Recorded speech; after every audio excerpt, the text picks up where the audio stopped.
குமரி மாவட்டம் கடையால் அருகே மலையோர பகுதியான மருதம்பாறை பகுதியில் கடந்த 3 நாட்களுக்கு முன்பு சற்று மனநிலை பாதித்த சிறுவன் ஒருவன் சுற்றித் திரிந்துள்ளான். இதனை கவனித்த அப்பகுதி மக்கள் சிறுவனிடம் விசாரித்த போது ஹிந்தியில் ஏதோ கூறியுள்ளான். தெளிவான தகவல்கள் கிடைக்கவில்லை. அழுக்கான உடைகளுடன் இருந்த சிறுவனை கண்டதும் ஒருவர் தாமாக முன்வந்து அவரை குளிக்க வைத்து உணவு வழங்கியுள்ளார். அத்துடன் ஹிந்தி தெரிந்த பெண் ஒருவரிடம் சிறுவனை அழைத்து சென்று விசாரித்த போது அவர் ராஜஸ்தானைச் சேர்ந்த சுபாஷ்குமார் என தெரிய வந்துள்ளது. 16 வயதையான சிறுவன் ஏதுமறியாமல் சுற்றித் திரிந்ததைக் கண்டு மனம் பதைத்து போன அந்த பெண் தனது அம்மாவான சுகுமாரி என்பவரின் அனுமதியுடன் தனது வீட்டிற்கு சிறுவனை அழைத்து சென்றார்.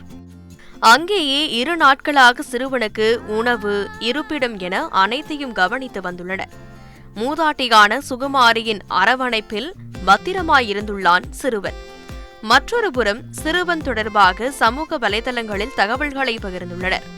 இந்த செய்தி கடைசியில் சிறுவனின் உறவினர்களை சென்றடைந்தது.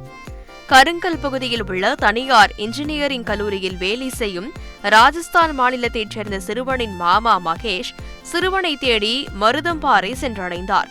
கடந்த 5 நாட்களுக்கு முன் தங்குமிடத்தில் இருந்து காணாமல் போன சிறுவன் சுபாஷ்குமாரை எங்கெங்கோ தேடி வந்த அவர் மருதம்பாறை வந்து சிறுவனை கண்டதும் நிம்மதி பெருமூச்சு விட்டார். தனது மாமாவை கண்டதும் ஆனந்த கண்ணீர் வடித்தான் சிறுவன் சுபாஷ்குமார். பின்னர் ஆதார் அட்டை மற்றும் ஆவணங்களை காண்பித்த பின் சிறுவனை அழைத்து செல்ல மகேஷ் முற்பட அங்கு ஒரு நெகிழ்ச்சி சம்பவம் அரங்கேறியது.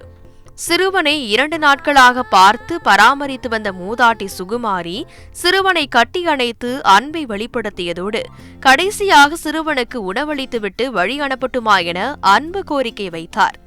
அதற்கு சிறுவனின் உறவினர்கள் தலை அசைக்க வீட்டிற்குள் அழைத்து சென்று சிறுவனுக்கு உணவளித்து பின்பு உறவினர்களுடன் வழி அனுப்பி வைத்தார்.